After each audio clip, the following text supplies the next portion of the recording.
Pernah nggak kamu merasa otak seperti lemot, padahal kamu sudah tidur, sudah minum kopi, tapi tetap saja fokus gampang buyar? Menariknya, ada satu zat yang sering dijuluki pupuk otak karena bisa membantu otak membangun koneksi baru, namanya BDNF. Di video ini, kita akan kupas kenapa olahraga bisa menaikkan BDNF dan membuat cara berpikir terasa lebih jernih. Bayangkan otak itu seperti kota penuh jalan kecil. Saat kamu belajar, bekerja, atau mengingat sesuatu, kamu sebenarnya sedang membangun dan memperlebar jalur-jalur di kota itu. Masalahnya, kalau jalurnya jarang dipakai, banyak hambatan atau kurang perawatan, perjalanan jadi lambat. Disinilah BDNF berperan. Ia membantu jalur koneksi antar sel saraf jadi lebih kuat dan lebih siap dipakai. Kalau kamu sering merasa mudah lupa, cepat terdistraksi, atau butuh waktu lama untuk panas saat mulai kerja, itu bukan berarti kamu kurang pintar. Seringkali, otakmu cuma lagi kekurangan kondisi yang mendukung pertumbuhan dan perapihan jaringan saraf. BDNF adalah salah satu kunci biologis yang membuat otak lebih adaptif, lebih lentur, dan lebih cepat membentuk pola baru. Sekarang bayangkan pupuk tanaman yang terkenal bikin daun cepat rimbun, Miracle-Gro. Analogi ini dipakai karena BDNF membantu neuron bertahan hidup, membangun cabang, lalu membuat sambungan baru yang disebut sinaps. Semakin sehat sinaps, semakin mudah otak menyambung informasi, mulai dari mengingat nama orang, memahami konsep, sampai mengontrol emosi saat situasi menekan.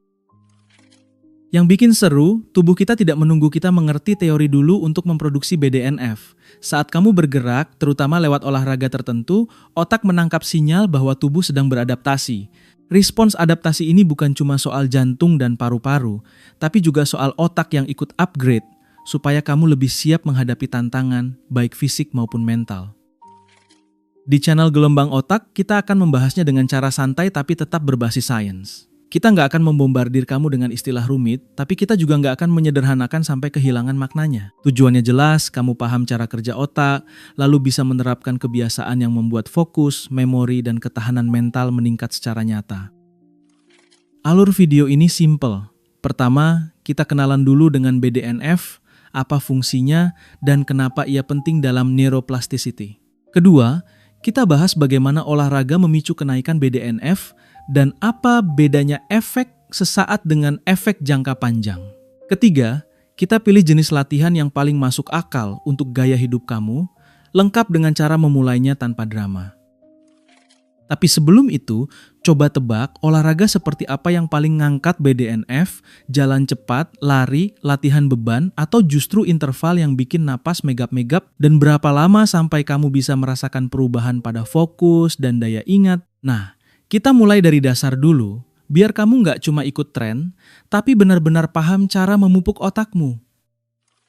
BDNF itu singkatan dari Brain Derived Neurotrophic Factor. Sederhananya, ini adalah protein yang diproduksi tubuh untuk membantu sel saraf tetap sehat dan berkembang. Kalau otak diibaratkan jaringan kabel, BDNF berperan seperti teknisi yang memastikan kabelnya tidak rapuh, sambungannya rapi, dan jalurnya siap menyalurkan sinyal dengan lancar. Jadi, ini bukan sekadar istilah keren, melainkan komponen penting dalam perawatan otak sehari-hari. Salah satu fungsi terbesar BDNF adalah mendukung kelangsungan hidup neuron.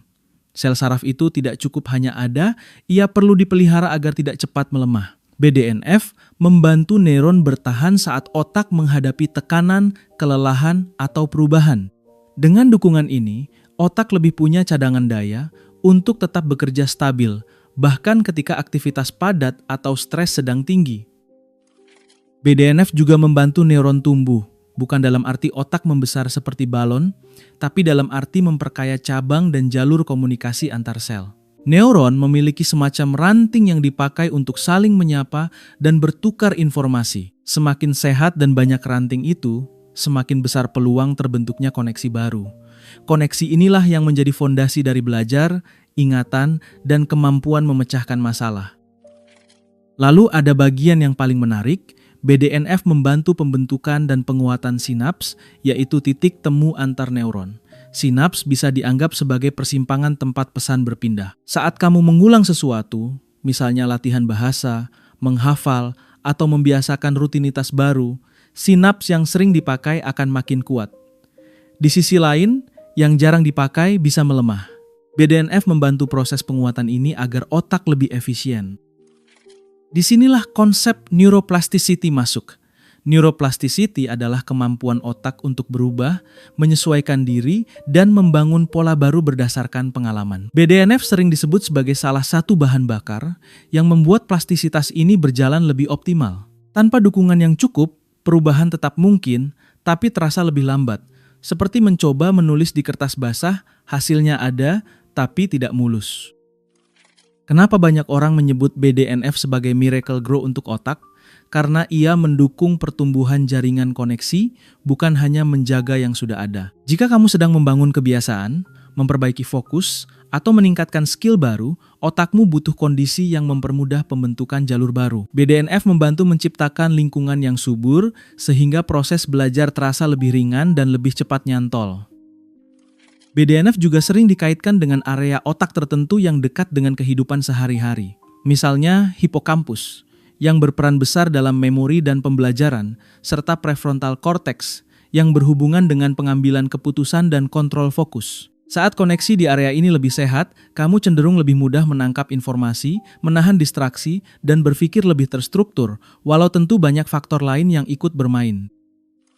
Namun penting juga untuk meluruskan satu hal, BDNF bukan tombol sihir. Menaikkan BDNF bukan berarti hidup langsung berubah 180 derajat dalam semalam. Otak bekerja lewat akumulasi, kebiasaan, tidur, stres, nutrisi, semuanya saling mempengaruhi. Tapi kabar baiknya, BDNF adalah salah satu pintu yang paling masuk akal untuk kita ketuk karena ia bisa dipicu lewat tindakan sederhana yang bisa kamu lakukan mulai hari ini. Kalau BDNF itu pupuk, maka pertanyaan berikutnya, kapan tanahnya jadi kurang subur? Banyak orang tidak sadar bahwa saat BDNF cenderung rendah, yang terasa bukan sesuatu yang dramatis, melainkan hal-hal kecil yang mengganggu, pikiran cepat lelah, konsentrasi gampang pecah, dan otak terasa berat seperti butuh waktu lama untuk nyala. Ini sering disangka malas, padahal bisa saja tubuh sedang kekurangan kondisi biologis yang mendukung otak untuk bertumbuh. Salah satu penyebab yang paling sering adalah kurang tidur. Tidur bukan cuma jeda dari aktivitas, tetapi fase penting bagi otak untuk melakukan perawatan, merapikan sinyal, memperkuat memori, dan menyeimbangkan sistem kimia. Saat jam tidur kacau atau kualitasnya buruk, kemampuan otak membentuk koneksi baru bisa ikut menurun. Akibatnya belajar terasa lebih lambat dan fokus mudah terombang-ambing. Faktor berikutnya adalah stres yang menahun. Ketika stres berlangsung lama, tubuh lebih sering berada dalam mode siaga.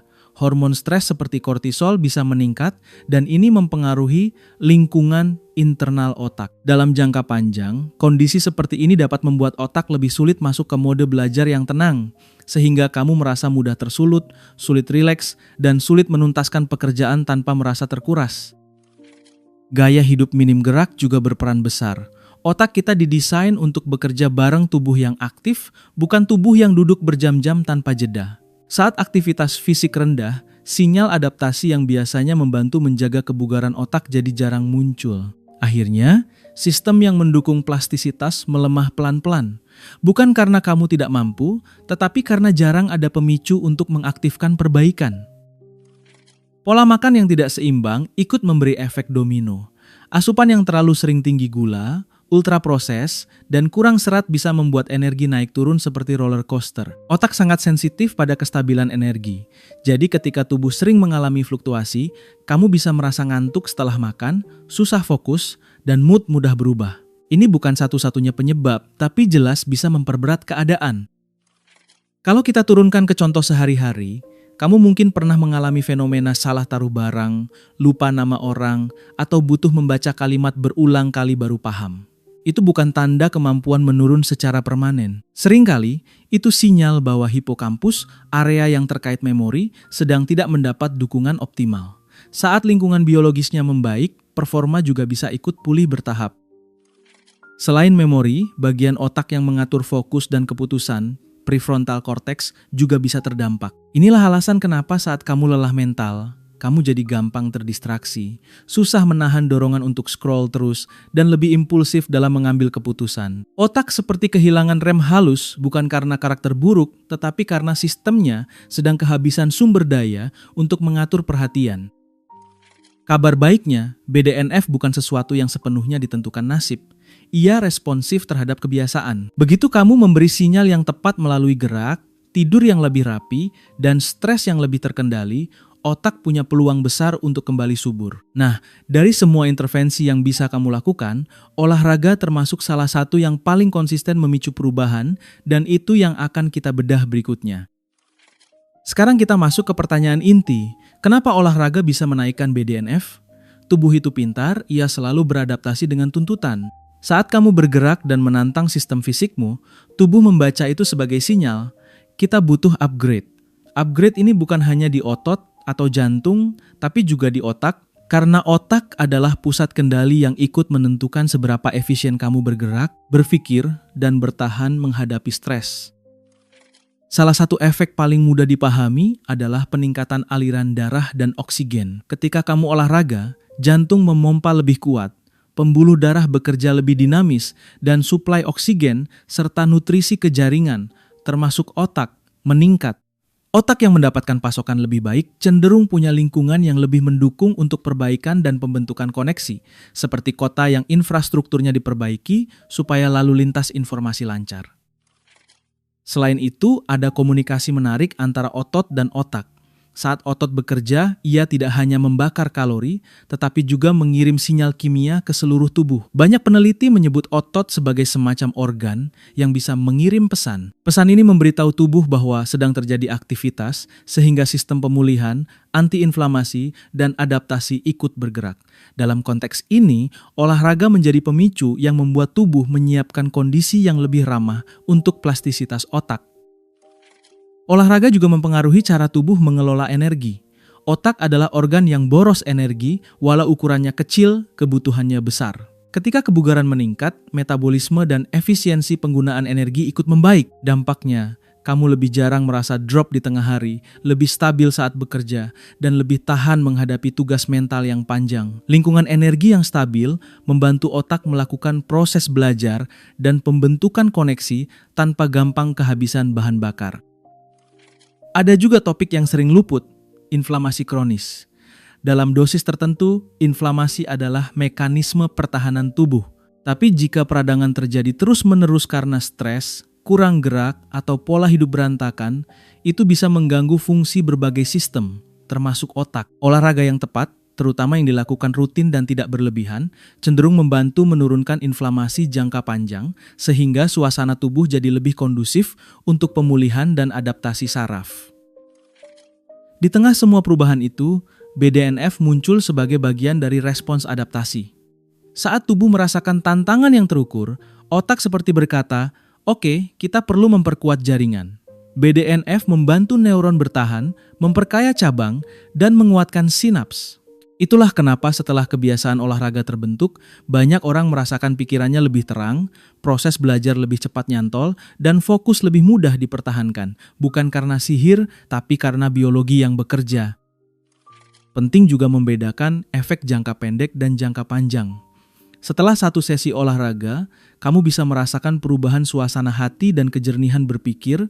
Itu efek cepat yang sering membuat orang ketagihan. Namun, untuk perubahan yang lebih tahan lama, seperti memori yang makin kuat atau fokus yang lebih stabil, otak butuh repetisi. Adaptasi terjadi saat sinyal yang sama datang berkali-kali, sehingga otak benar-benar menganggapnya sebagai kebiasaan yang layak diinvestasikan. Jadi olahraga bukan sekadar bakar lemak, ini komunikasi biologis yang kompleks, tubuh mengirim sinyal, lalu otak menyesuaikan diri. Pertanyaan berikutnya menjadi lebih praktis. Kalau ada banyak jenis olahraga, mana yang paling efektif untuk memicu BDNF dan bagaimana memilihnya sesuai kondisi kamu? Di blog berikutnya, kita bedah jenis latihan yang paling bersahabat untuk otak dari yang ringan sampai yang intens.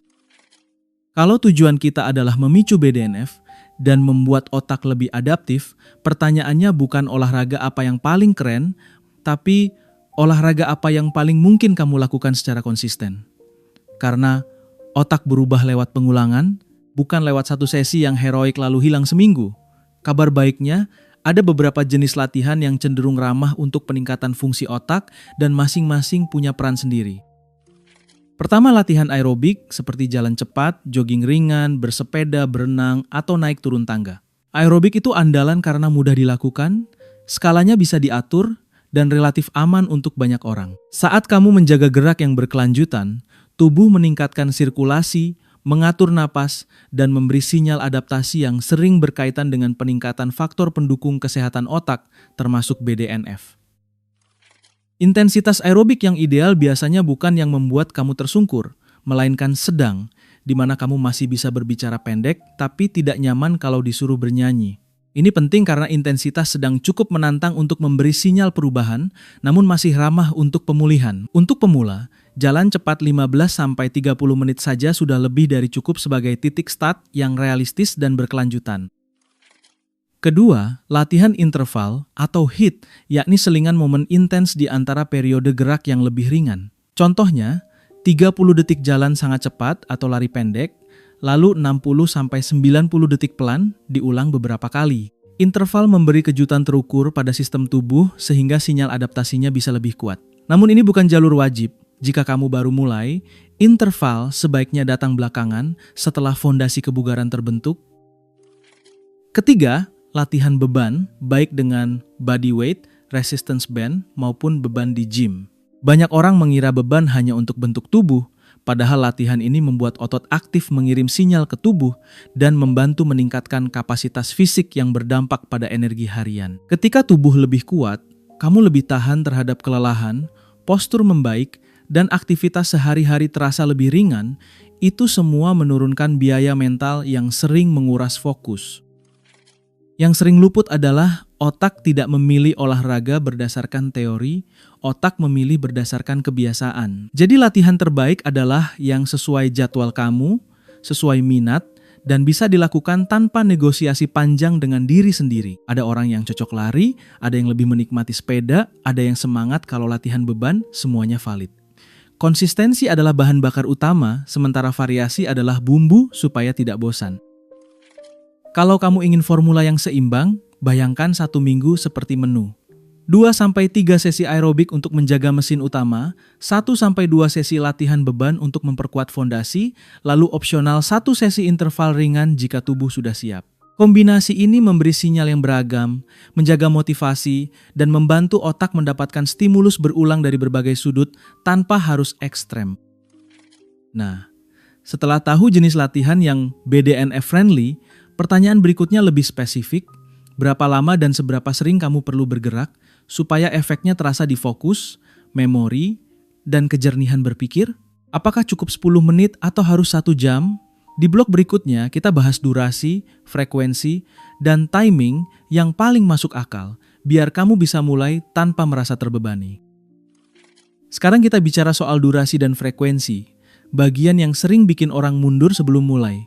Banyak yang mengira harus olahraga lama dan berat agar BDNF naik, padahal yang paling menentukan adalah keteraturan. BDNF bisa meningkat setelah 1 sesi, tetapi perubahan yang terasa di fokus dan daya ingat biasanya muncul ketika tubuh menerima sinyal yang sama berulang kali, seperti kamu menabung kecil-kecil tapi rutin sampai terkumpul. Untuk pemula, 10-20 menit latihan aerobik ringan sampai sedang sudah cukup sebagai langkah awal. Jalan cepat keliling kompleks, naik turun tangga, atau bersepeda santai pun bisa masuk. Yang penting ada peningkatan detak jantung dan napas sedikit lebih dalam dari biasanya. Jika kamu memulai dari durasi kecil, otakmu juga belajar bahwa ini kebiasaan yang aman dan mudah dilakukan, sehingga resistensi mental berkurang. Setelah tubuh mulai terbiasa, kamu bisa naikkan perlahan ke 25-40 menit, 2 atau 3 kali seminggu, lalu tambah menjadi 4-5 kali jika memungkinkan. Tidak harus sempurna, karena jadwal manusia memang tidak selalu rapi. Namun kalau kamu ingin efek yang lebih stabil, pola 3-5 sesi per minggu jauh lebih efektif dibanding 1 sesi panjang yang membuat kamu tepar lalu absen lama. Otak suka ritme, bukan ledakan sesaat. Lalu bagaimana dengan latihan beban? 2 kali seminggu sudah cukup untuk banyak orang, fokus pada gerakan dasar dan teknik yang aman.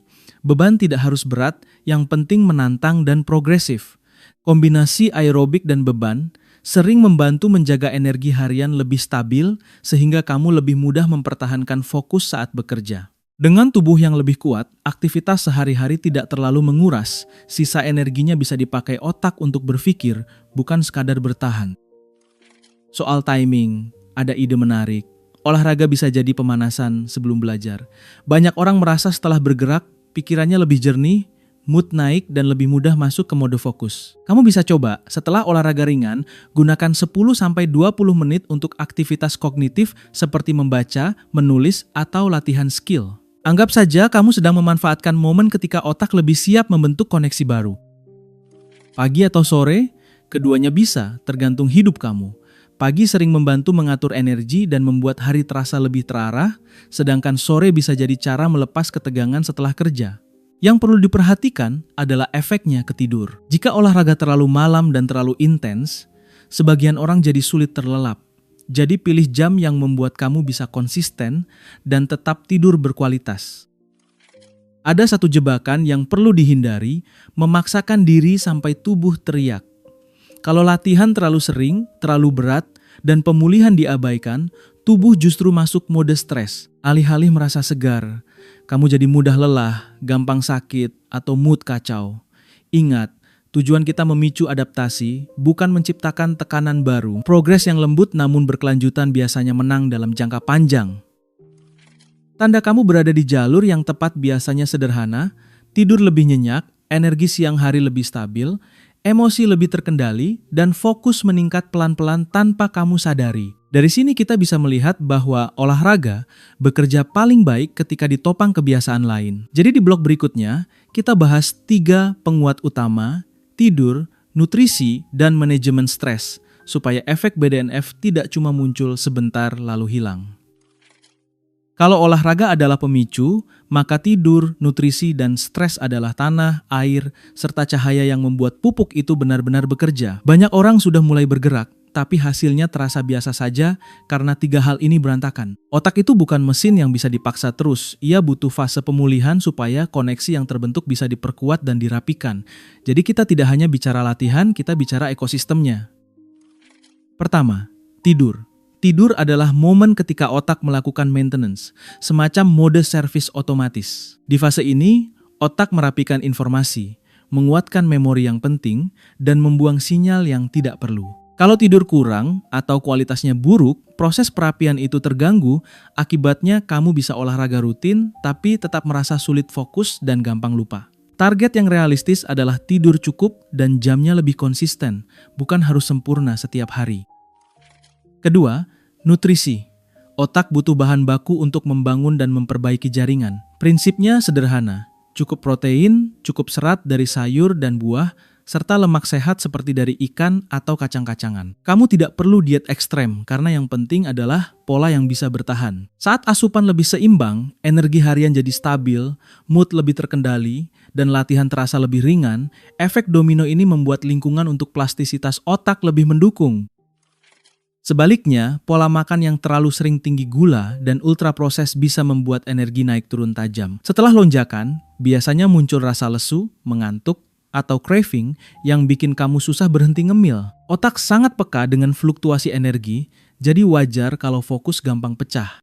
Bukan berarti kamu harus anti total, tapi lebih bijak, batasi frekuensinya, dan seimbangkan dengan makanan yang lebih utuh agar tubuh tidak terus-terusan dalam mode kejar-kejaran energi.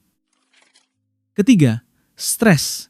Ini sering dianggap urusan mental aja, padahal stres punya jejak biologis yang nyata. Saat stres berkepanjangan, tubuh lebih sering berada dalam mode siaga, napas dangkal, otot tegang, dan pikiran seperti tidak bisa berhenti berputar. Kondisi ini membuat otak sulit masuk ke mode belajar yang tenang.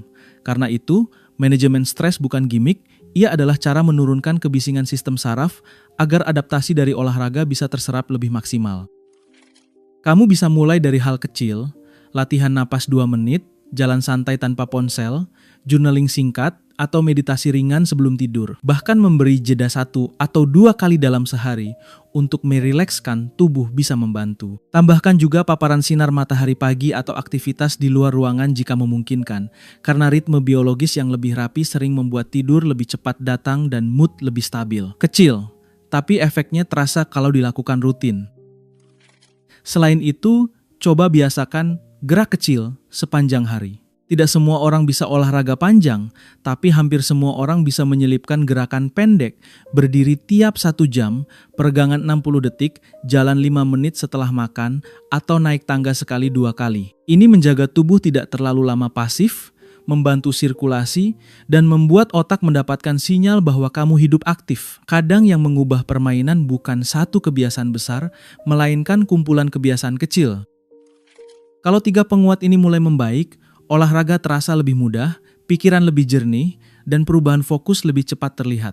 Nah, sekarang saatnya kita masuk ke bagian yang paling aplikatif, protokol sederhana 7-14 hari yang bisa kamu jalankan tanpa ribet, lengkap dengan cara melacak progresnya biar kamu punya bukti nyata. Itu yang akan kita bahas di blog berikutnya. Sekarang kita masuk ke bagian yang paling gampang dipraktikkan, protokol 7-14 hari untuk memicu BDNF tanpa bikin hidupmu berantakan. Tujuannya bukan tampil heroik atau mengejar keringat sampai tumbang, melainkan membangun ritme yang bisa kamu ulang. Anggap ini eksperimen kecil. Kamu memberi tubuh sinyal yang konsisten, lalu kamu amati perubahan pada fokus, energi, dan kejernihan pikiran. Minggu pertama, fokusnya sederhana, 3 kali aerobik ringan sampai sedang.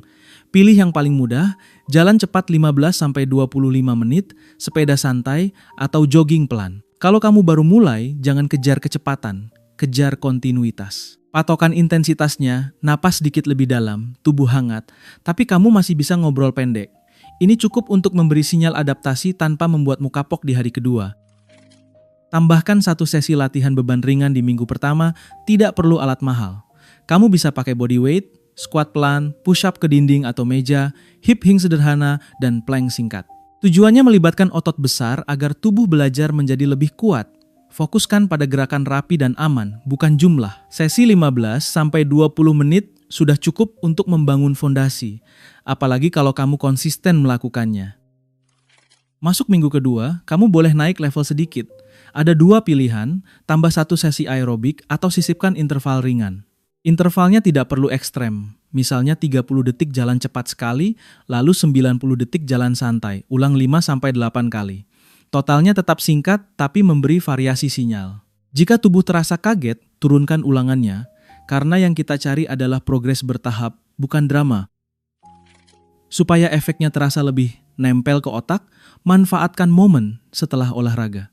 Banyak orang merasa pikirannya lebih terang setelah bergerak, jadi kamu bisa pakai 10-20 menit untuk aktivitas kognitif, membaca beberapa halaman, latihan bahasa, menulis ringkas ide, atau belajar skill yang kamu incar. Ini seperti menanam benih saat tanahnya sedang subur, kamu membantu otak memanfaatkan kondisi plastisitas yang sedang aktif.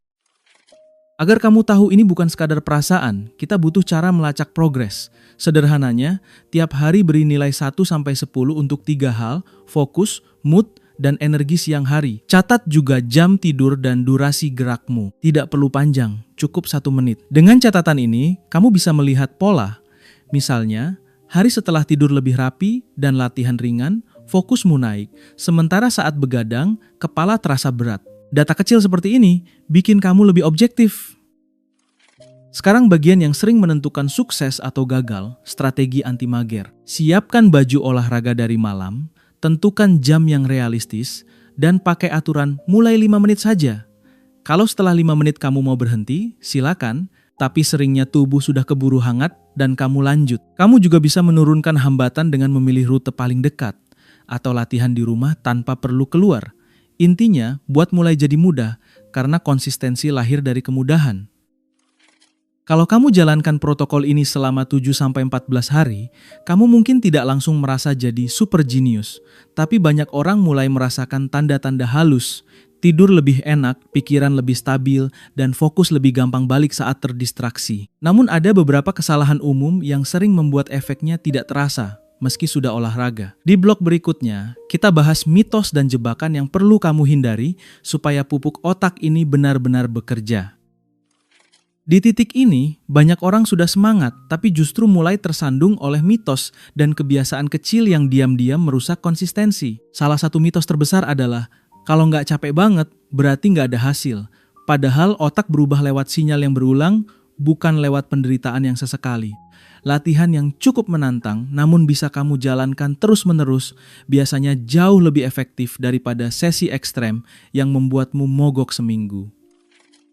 Kesalahan pertama, start terlalu agresif. Hari pertama langsung lari kencang, besoknya badan remuk, lalu muncul narasi, olahraga bukan buatku. Ini bukan masalah kemauan, ini masalah strategi. Tubuh butuh adaptasi bertahap. Kalau kamu mulai dari porsi yang masuk akal, kamu memberi kesempatan pada sistem saraf dan otot untuk menyesuaikan diri, sehingga kebiasaan lebih mudah melekat dan risiko cedera turun drastis.